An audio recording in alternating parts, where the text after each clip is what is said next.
अच्छी तरह समझ लें कि पाकिस्तान इस्लाम के और कलमे की बुनियाद पर बनाया गया। हमारे यहाँ लोग कहते हैं जी फलाना बंदा मजहब का कार्ड इस्तेमाल कर रहा है। सुन लो, कायदे आज़म मोहम्मद अली जिन्ना ने पाकिस्तान बनाने के लिए मजहब का कार्ड इस्तेमाल किया। अभी आपने नारा लगाया ना, पाकिस्तान का मतलब क्या?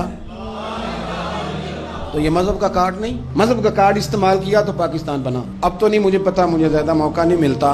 जब सिर्फ हम पाकिस्तान टेलीविजन ही देखते थे ना, PTV, तो जब 14 अगस्त करीब आता था तो कायदे आज़म के छोटे छोटे कॉल टीवी पे आते थे, और वही किताबों में भी दर्ज हैं। बिल्कुल पाकिस्तान टेलीविजन में नशर करता था। पेशावर यूनिवर्सिटी में पाकिस्तान बनने से चंद साल पहले, 2-3 साल पहले कायदे आज़म का खिताब हुआ। नौजवानों ने पूछा, पहला सवाल, बस 2 सवाल 2 जवाब सुन लें। जितने मुसन्निफीन आए कायदे आज़म पे लिखने वाले, ये सब नहीं लिखा है। तालिब इल्मों ने पूछा मोहम्मद अली जिन्ना से कि सर आप ये बतलाइए पाकिस्तान कब बनेगा? तो कायदे आज़म कहने लगे ये तो उस दिन बन गया था जिस दिन पहला हिंदू कलमा पढ़ के मुसलमान हुआ था।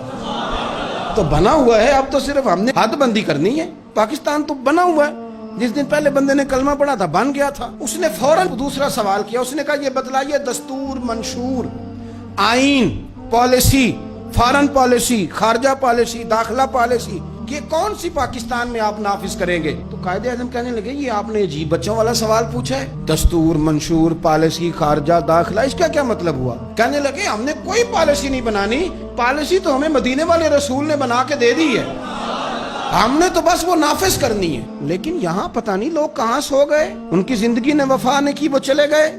यहाँ आज ब्यूरोक्रेट को खतरा है कि दीन नाफिज ना हो जाए, ताजर को खतरा है कि दीन नाफिज ना हो जाए, इतनी दौलतों का हिसाब देना पड़ेगा।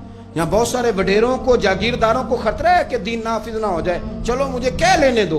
बड़ी बड़ी गद्दी वालों को खतरा है कि कहीं दीन ना नाफिज हो जाए, पीरों को खतरा है, मौलवियों को खतरा है, ये नाफिज हो गया तो मेरी पजारों का भी मुझे हिसाब देना पड़ेगा।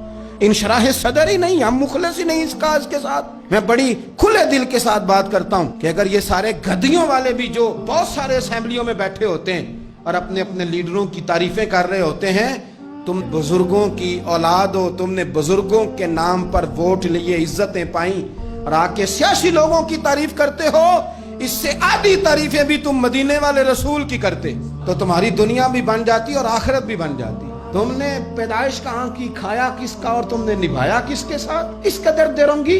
तो पाकिस्तान निज़ाम मुस्तफ़ा सल्लल्लाहु अलैहि वसल्लम के लिए बना है, इसमें दीन नाफिज होगा जब इसके अंदर हुजूर का बनाया हुआ कानून लागू होगा, जब इसके अंदर वो सजाएं जो नबी पाक ने बयान की वो नाफिज होंगी। आप देखें ना, हुजूर ने फरमाया था कि मैं वो निज़ाम लेके आऊंगा कि एक औरत मकाम हिरा, बहुत दूर था मक्के से, फरमाया एक बीबी अकेली मकाम हिरा से चलेगी और वो मक्के आएगी, मदीने आएगी, उसे किसी का डर नहीं होगा, अकेली चलेगी। हम तो अपनी जवान बच्ची अपने मोहल्ले की गली में रात को अकेली नहीं भेज सकते, हालांकि बड़े कैमरे, बड़ी खुफिया एजेंसियां, बड़े इदारे, लेकिन मेरे रसूल पाक बज़ाहिर कोई कैमरा नहीं, कोई खुफिया इदारा नहीं। फरमाया मैं वो निजाम लाऊंगा, मकाम हिरा से औरत अकेली चलेगी और मदीने आएगी, सिवाय अल्लाह के किसी का खतरा नहीं होगा।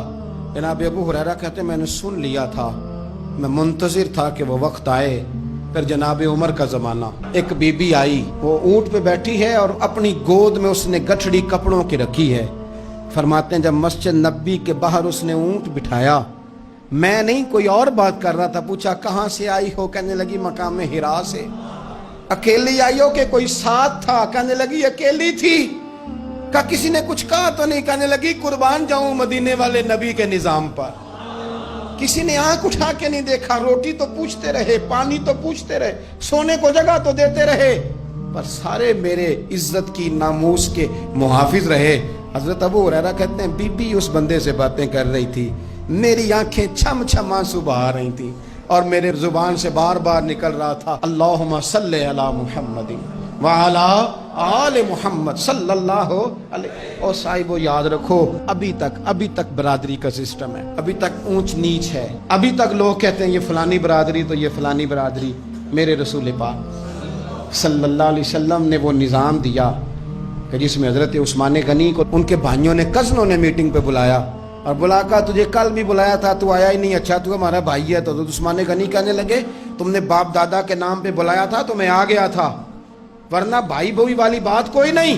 क्या मतलब? फरमाने लगे तुम नहीं मेरे भाई, तुम मेरे नबी का कलमा ही नहीं पढ़ते। मेरा भाई तो वो बिलाल है जो हबश का रहने वाला है। وہ میرا بھائی ہے اس لیے کہ وہ میرے رسول کا کلمہ پڑھتا ہے. یہ ایک برتن میں کھانا کھایا کرتے تھے ابو ذر غفاری اور بلال حبشی. یہ سردار اور یہ غلام ایک برتن میں انہوں نے روٹیاں کھائیں, ایک دوسرے کے ساتھ وقت بتائے, صبحیں اور شامیں ان کی کٹھی گزری, میدان جہاد میں اور امن میں یہ اکٹھے رہے. مصطفیٰ کے وصال پر یہ ایک دوسرے کے گلے لگ کے روئے. عشق رسول ان کا سانجا, محبت ان کی سانجی. یہ والا ماحول پاکستان میں دینے کے لیے پاکستان بنایا گیا تھا.